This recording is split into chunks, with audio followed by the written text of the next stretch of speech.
Boa noite, pessoal. Aqui é o Benjamin e hoje nós falaremos sobre o transplante e a doação de órgãos e tecidos, certo?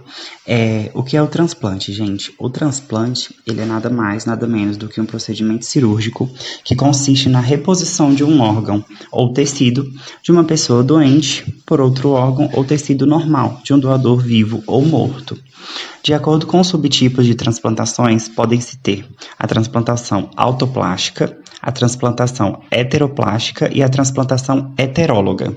O que são elas? A autoplástica, ela ocorre quando se transplanta um tecido do mesmo organismo de um lugar para outro. Já a heteroplástica, que é a transplantação de órgãos ou tecidos de um organismo para outro e, por sua vez, podem ser homólogas, se a transplantação ocorrer entre indivíduos da mesma espécie. Na heteróloga, o transplante de órgãos ou tecidos ocorre entre indivíduos de espécies diferentes. Quando surgiu a doação de órgãos no Brasil? Aconteceu em 19 de abril de 1964, quando um rim foi transplantado no Rio de Janeiro. O rim é o órgão mais transplantado em todo o mundo, seguido pelo fígado. A primeira experiência de transplante de rim em seres humanos foi feita na União Soviética pelo ucraniano Yuri Voronoi, um pioneiro nessa prática. Em 1933, transplantou o rim de um homem de 60 anos em uma mulher de 26. O doador era falecido. O órgão funcionou bem por 2 dias. Qual foi o primeiro órgão a ser transplantado? Foi apenas em 1954 que o primeiro transplante de um órgão humano vital teve sucesso. O médico cirurgião Joseph Murray fez um transplante de rim entre irmãos gêmeos idênticos para evitar o perigo de rejeição. Boa noite, gente. Meu nome é Brisa. Primeiramente, eu vou falar um pouquinho sobre como é e como funciona a lei de transplantes. Então, essa é a lei de número 9.434, de 4 de fevereiro de 97. Essa legislação, ela determina que a família será a responsável pela decisão final. Então, nesse caso, a informação de doador ou não doador de órgãos, que é registrada no documento de identidade, não tem mais valor. Agora falando sobre o doador vivo, a pessoa maior de idade capaz juridicamente pode doar órgão aos seus familiares. Já no caso de doador vivo não aparentado, é exigido uma autorização judicial prévia. E por fim, eu vou falar sobre o Sistema Nacional de Transplante. Esse sistema ele foi criado para ter um maior controle e organização nas atividades. Com isso, o transplante de órgãos e tecidos só pode ser realizado por estabelecimentos de saúde previamente autorizados pelo Gestor Nacional do Ministério da Saúde. Cadastros técnicos. Foi instituída a lista única de receptores, com vários cadastros separados por órgãos, tipos sanguíneos e outras especificações. Estes apresentam uma ordem sanguínea com total rigor e controlada pela Secretaria de Saúde. Quais órgãos tecidos podem ser obtidos de um doador vivo? Um dos rins, parte do fígado, parte da medula e parte dos pulmões. Quem pode doar em vida? O médico deverá avaliar a história clínica da pessoa e as doenças prévias. A compatibilidade sanguínea é primordial em todos os casos. Há também testes especiais para selecionar o doador que apresenta maior chance de sucesso. Boa noite, eu sou Ana Paula. Eu vou falar um pouquinho sobre quais órgãos e tecidos podem ser obtidos de um doador não vivo. Os órgãos são os rins, coração, pulmão, pâncreas, fígado e intestino.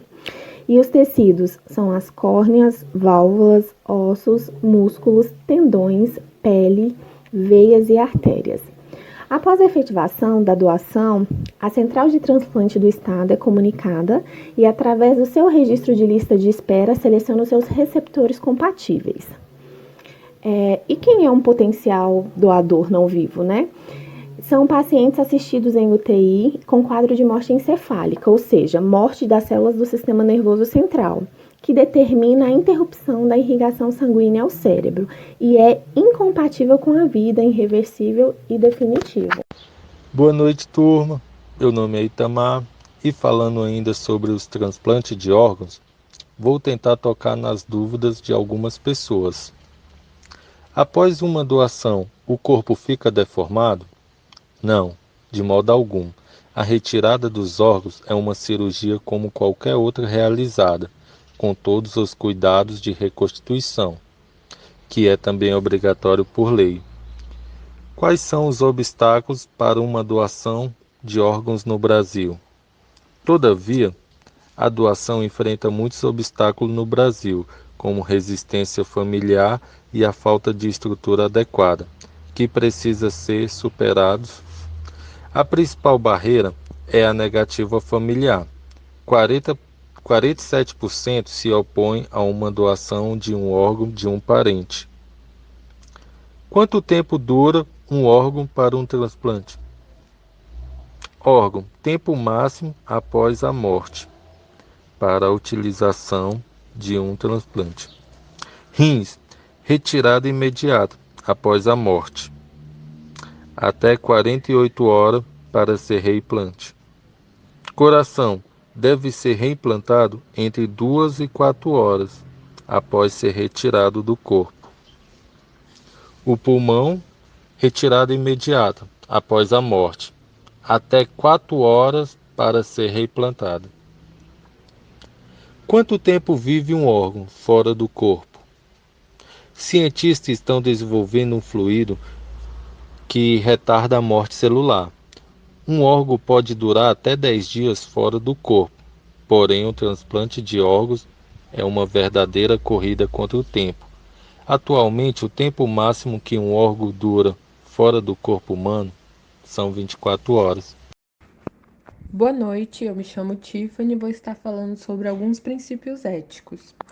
Os transplantes refletem questões éticas relativas à experimentação no corpo humano, às decisões políticas relacionadas com saúde e, em sentido mais amplo, questionam os limites do conceito da dignidade humana. Deste modo, existe um conjunto de 3 princípios gerais, nos quais se incorporam intrinsecamente as questões dos transplantes. O princípio da intangibilidade corporal, que reflete a pertença do corpo à identidade pessoal e, como tal, merecedor da dignidade e da indisponibilidade inerente à pessoa humana. Desta forma, qualquer intervenção na integridade corporal é simultaneamente uma intervenção na integridade pessoal. O princípio da solidariedade, que defende que, sendo o homem um ser eminentemente social e portador da possibilidade de fazer um conjunto de sacrifícios em função do bem da comunidade, que dentre estes sacrifícios devem se incluir as dádivas de órgãos, desde que essas não impliquem comprometimento na integridade vital também. O princípio da totalidade acredita que, sendo o corpo um todo, cada parte do mesmo deve ser avaliada de acordo com o todo, e por isso cada parte, membro, órgão ou função pode ser sacrificado em função do corpo, desde que isso seja útil para o bem-estar de todo o organismo. Oi, gente, boa noite. Meu nome é Tainã. Eu vou estar dando continuidade aos princípios não gerais, mas os princípios específicos, tá? É um conjunto. Entre eles a gente tem o princípio da autonomia, o princípio da confidencialidade, o princípio da gratuidade, o conceito da dignidade da pessoa humana, e também temos o princípio da não discriminação, tá? Então, o que acontece? Diante desses princípios, o princípio da autonomia, ele vem dizer que esses órgãos e tecidos, eles têm que passar pelo consentimento do doador e do receptor, tá bom? Então, eles têm que estar sabendo dessa questão, tanto de doar quanto de receber, tá certo? Já no princípio da confidencialidade, esse receptor e esse doador, eles podem manter o anonimato de algumas informações, tá?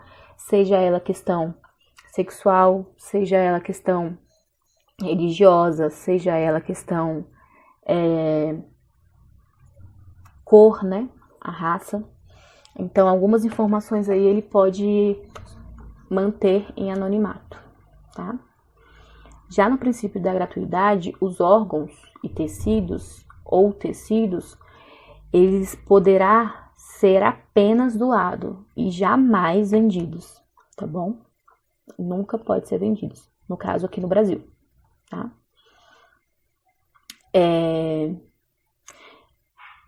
O conceito de dignidade, que eu havia dito um pouquinho mais cedo, o conceito da dignidade humana é que não existe transplantação do encéfalo e nem dos órgãos sexuais, tá bom?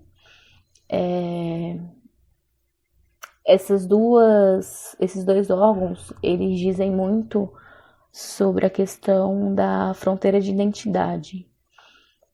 Então, eles têm suas individualidades, tá? Então, a gente não faz essa transplantação nem de órgãos e nem do encéfalo, tá bom? E aí, por último, tem de se atender ao princípio da não discriminação, tá? Em que a seleção dos receptores pode ser feita mediante critérios médicos, tá bom? Então, se o médico falar que tem que fazer, tem necessidade de fazer, tá? Legislação, Resolução 292, 7/6/2004, COFEN. A atuação do enfermeiro na captação e transplante de órgãos e tecidos. Resolve, capítulo 1, do doador cadáver. Artigo 1. Ao enfermeiro incumbe planejar, executar, coordenar, supervisionar e avaliar os procedimentos de enfermagem prestados ao doador de órgãos e tecidos. Exemplos: exigir documento de identificação da pessoa responsável pelo transporte de órgão ou tecido autorizado pela CNNCDO. Fazer cumprir a legislação que normatiza a atuação do enfermeiro e técnico em sala operatória. Considerar a mesa auxiliar para perfusão de órgãos como campo operatório. Artigo 2.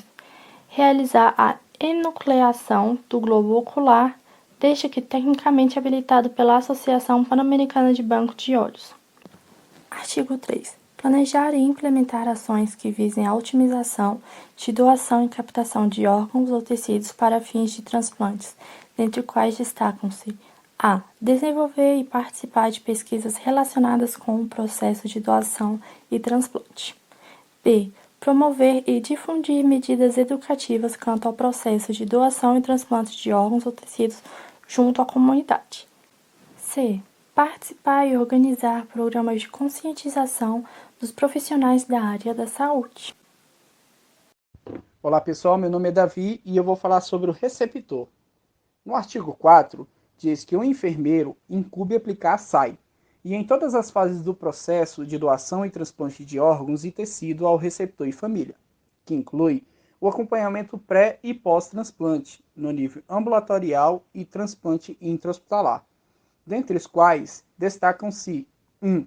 Identificar o diagnóstico de enfermagem de riscos reais e bem-estar do receptor. 2. Fazer a intervenção da enfermagem, tratamento ou prevenção, evitando complicações ou minimizando os riscos que possam interferir no transplante. 3. Integrar receptor e família no contexto hospitalar. No artigo 5º, os casos omissos serão resolvidos pelo Conselho Federal de Enfermagem. No artigo 6, essa resolução entra em vigor da data de sua publicação, revogando disposições em contrário. Vou falar agora sobre a importância desse gesto, que é a doação de órgãos. A doação de órgãos é fundamental para a manutenção e crescimento do número de transplantes no Brasil. É maravilhoso ver a recuperação do paciente após o transplante, principalmente em alguns tipos de transplante, como o transplante de fígado, onde o paciente transplantado literalmente ganha vida. Pensamos que as famílias dos doadores sentem-se de algum modo confortáveis, pois, no meio de tanta dor, possibilita-se o prolongamento da vida de outras pessoas muito doentes, que, se sem o transplante, poderiam vir a óbito, e em curto espaço de tempo. Manifeste seu desejo de fazer parte desta corrente do bem.